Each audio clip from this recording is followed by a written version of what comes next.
Hare Krishna, Namaste.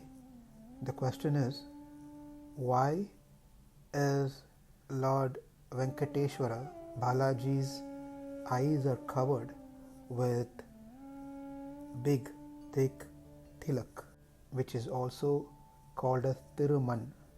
Before we get into the actual question, I'd like to share something which is quite interesting from Vishnu Sahasranamam, where there are two special names are being mentioned in relation to Lord's eyes.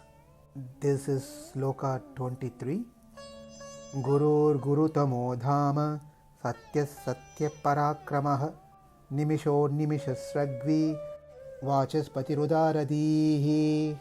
In this there are two names which has to be mentioned here.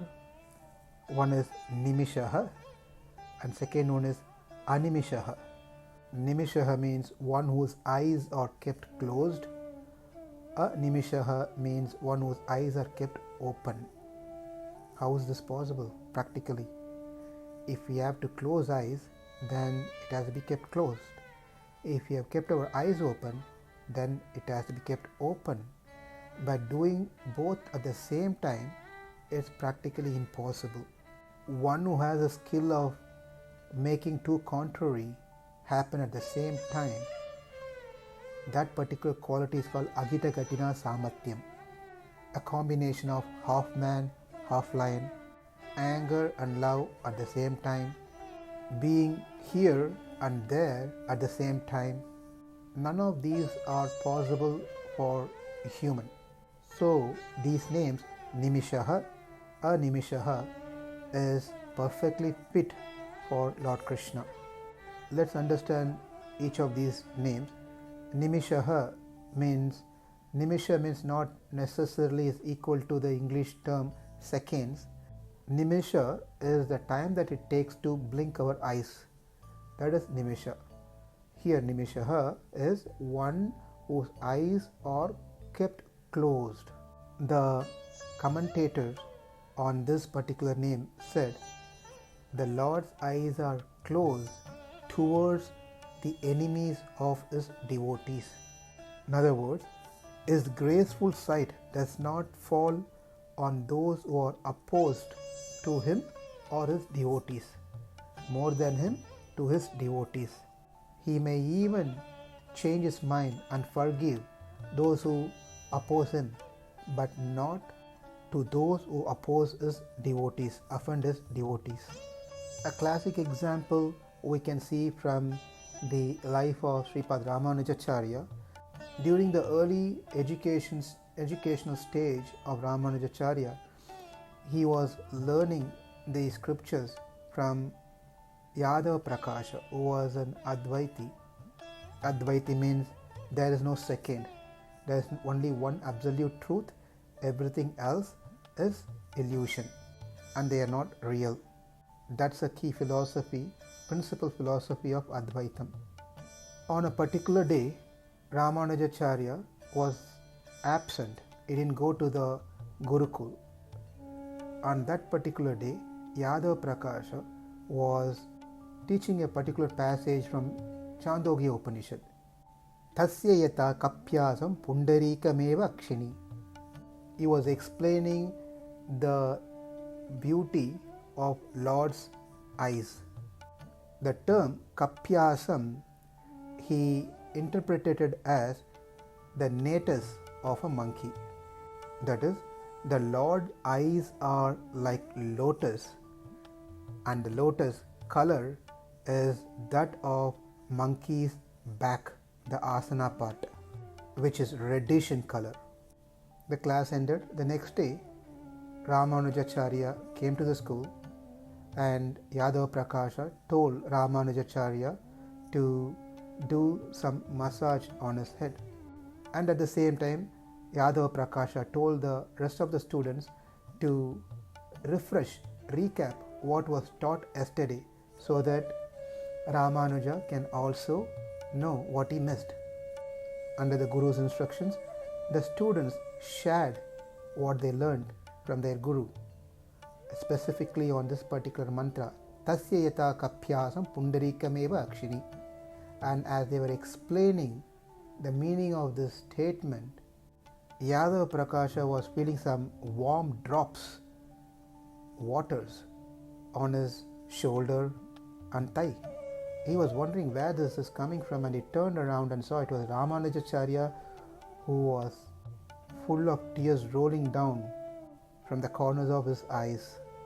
Yadava Prakasha understood that something troubled his disciple Ramanuja, hence asked him, "What bothered you? What happened to you? Is everything okay? Or are you not happy with what has been told now?" With tears in his eyes, Ramanuja said, "My dear respected Sir, Guru, from the mouth of a wise person like you, I never expected to hear the comparison of the eyes of the Supreme Personality of Godhead with the asana of a monkey." Hearing this, Yadava Prakasha was not happy. He considered his disciple was arrogant. Therefore, Yadava Prakasha told, "Well, do you have a better explanation than what has been told?" Then Ramanuja, "Sir, if you permit me, I can share my view on this one." 3 explanations were given by Ramanujacharya on this one term called Kapyasam. But before we go there, let's understand why monkey came into the picture in the previous interpretation. Kapi means monkey. Asam means his back portion. Therefore, the previous interpretation was the Lord's eyes, Pundarika, is like lotus flower, which is of color of monkey's asana, back portion, back part, which is very reddish. That was the interpretation given by Yadava Prakasha. Now Ramanujacharya is giving 3 different meanings to Kapyasam. Kam means water. Pyasam means that which takes it as the seating place. Lotus which takes the water as the seating place. Tasya yata kapyasam pundarikam akshini means the Lord's eyes are like lotus flower which takes the water as a seating place. Then he gave a second explanation. Kapi means the stem of the lotus flower. Asam means fresh and newly. Pundarikam means lotus flower. That means a fresh and newly lotus flower with the stem, which means like the lotus with the stem, which is always fresh and new, which doesn't fade away. Likewise, the Lord's eyes are fresh and new always. Then he gave an interesting third explanation for Kapyasam. Kapihi plus Asam is Kapyasam. Kapihi means Kam Jalam Bhibati Kapihi, he who drinks water. In other words, it is Surya. The sun is also called as Kapihi because it's the sun which drinks the water. Asa means blossomed. Therefore, Kapyasa means sun blossomed or blossomed by the sun. If you apply this theory, then the meaning for Tasya yata kapyasam pundarikam akshini will be the eyes of the golden Purusha are as lovely as the lotuses blossomed by the rays of the sun. What a beautiful explanation for Kapyasam. Why did we share this story? Is related to the name Nimishaha. The Lord's eyes are closed towards those who are envious, jealous towards Him and towards His devotees. In other words, His merciful, loving glance will not be shed on those people. Nimishahaya Namaha. That is the 215th name in Vishnu Sahasranamam. The 216th name is a Nimishaha. That means one whose eyes never closes. In his incarnation as a fish, Matsya avatar, his eyes never closed, was always watchful of his devotees. That means he shed his mercy through his kataksham, through his glance upon his devotees. The Acharyas interestingly say something, that there was a discussion happened between the lotus feet of the Lord, the lotus hands of the Lord, and the lotus eyes. They were thinking who's better among these three. The feet said, everyone falls at the feet of the Lord, therefore feet is greater. Whereas the hand said, well, have you seen how the Lord stands with his hands? His right hand is pointing towards his feet, and the left hand is kept across his waist. Therefore, it is me who is showing you, the hand is talking to the feet. It is me who is pointing you to the devotees of the Lord who wants to surrender unto him. Therefore, if I don't point you, how will they know you? Not only that, even after they surrender, it is me who still give them assurance by showing the Abhaya Mudra, saying Ma Suchaha, do not fear. So before surrender, after surrender, it is me. Therefore, I am greater than the feet. Then the Lord's lotus eyes started speaking. You all must know what is dharma and what is adharma, what is nyaya and what is anyaya. Therefore, what is the point of me talking like you all? Let the Lord decide what is right and give the concluding judgment. The Lord, with a smiling face, heard this beautiful conversation between his feet, his hand, and his eyes. And the Lord said, it's the eyes which is greater than you two.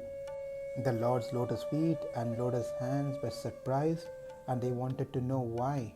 And the response was, unless one gets the kataksham, the merciful glance of this lotus eyes, then where is the point of one surrendering at the feet? And where is the point of the hands pointing to the feet?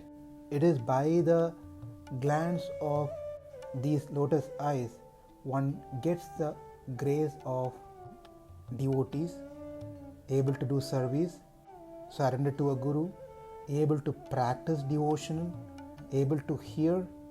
Whatever one is able to do in the name of bhakti, it is simply because of the kataksham of Lord's lotus eyes. If he has not glanced upon us, we won't be doing what we are doing now in Krishna consciousness. It is said the snake, birds, lizard, through their touch they hatch their eggs, whereas tortoise by its mind, thoughts, hatches its egg, whereas the fish just by keep looking at its eggs continuously, by its glance it hatches its eggs. The main secret for Matsya avatar, where the Lord took an avatar of a fish, is to give his full kataksham to his devotees by not even blinking, by not closing his eyes. Of course, he can do this from any other avatar, any forms, but for common people like us to understand, he appeared as a fish to convey the secret to us, that he always look upon his devotees, takes care of them without even closing his eyes. Gurur Gurutamo Dhama Satyas Satya Parakramah Nimisho Nimishasragvi Vachaspati Rudaradihi. Now that we understood these beautiful names of the Lord, Nimishaha, Animishaha, it is easy for us to now understand why the Lord eyes are covered with Tiruman, covered with the thick tilak. Lord Srinivasa, Balaji, Venkateshwara, who has all these beautiful names, is full of mercy and compassion. We just learned few minutes back that his mercy and compassion are through his kataksham, through his glance of his lotus eyes. The overflow of mercy from His lotus eyes is too high that when we, ordinary people, cannot stand before Him, the flood of compassion may even throw us away for a far distance. That is why the Lord decided that He should drench us with only a part of His compassion. That is why He covers a major part of His eyes with wide tilak and shows us just the corner of His two eyes, and the compassion flowing from that corner of His eyes is good enough to grant us all prosperity and wealth in this world, as well as other things that one may desire to obtain. Nimishaya Namaha, Animishaya Namaha. Thank you. Hare Krishna.